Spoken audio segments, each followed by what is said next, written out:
Hey y'all, J-Town here, and today we're talking about the next mode in the dungeon gameplay, and that is Dwarven Ruins. That's probably something you've already come across in your first day of playing, as this is where you're going to get the armor and weapons for your characters. You don't exactly want to run through the campaign naked now, do you? I mean, you could, but that'd be a whole other classification video.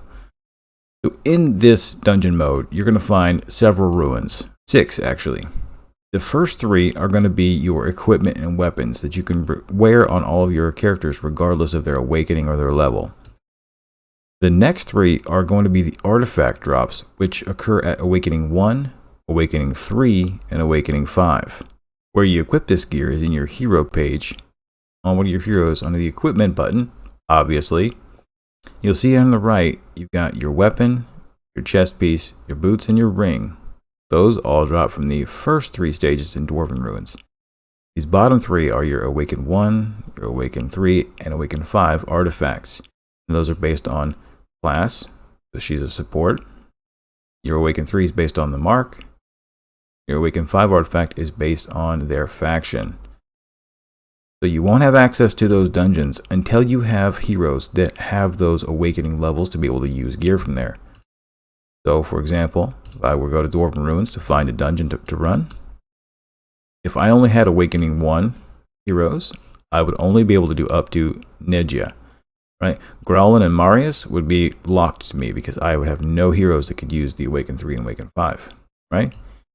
Now, it is important to note, you'll probably run these quite a lot, as it's random as to which mark they drop for, and also which faction, right?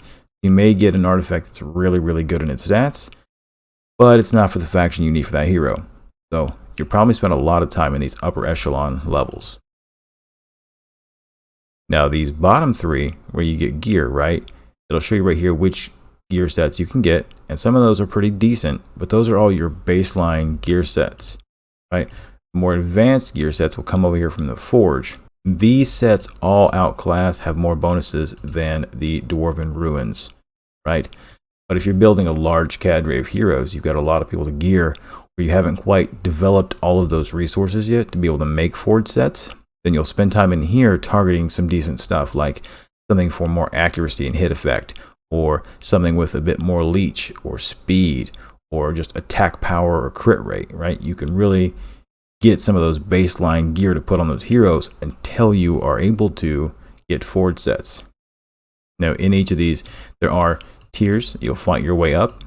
You can see in the earlier levels you'll get 1 and 2 star gear, and as you go higher it'll move up 2 to 3 to 4. Now you're saying, well, these all drop 4/6. What's the difference? Well, the higher you are in the 4/6s is a proclivity for it to be towards the 6 as opposed to the 4.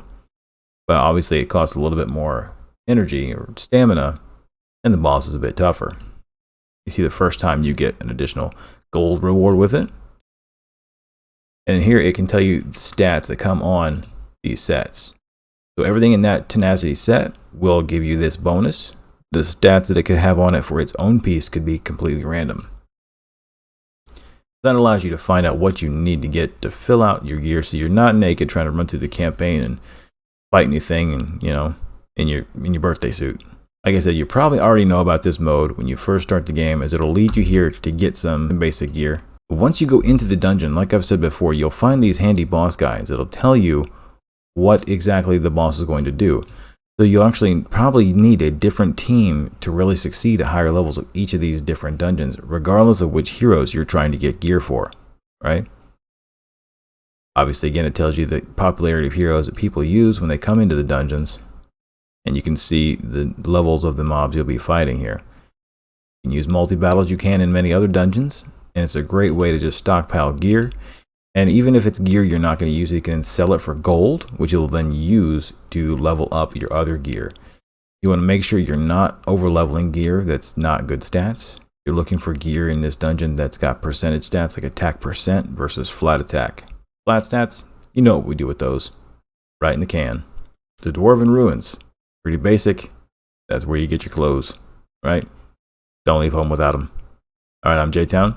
I will see you in game. Infinite Magic Raid. Play to slay.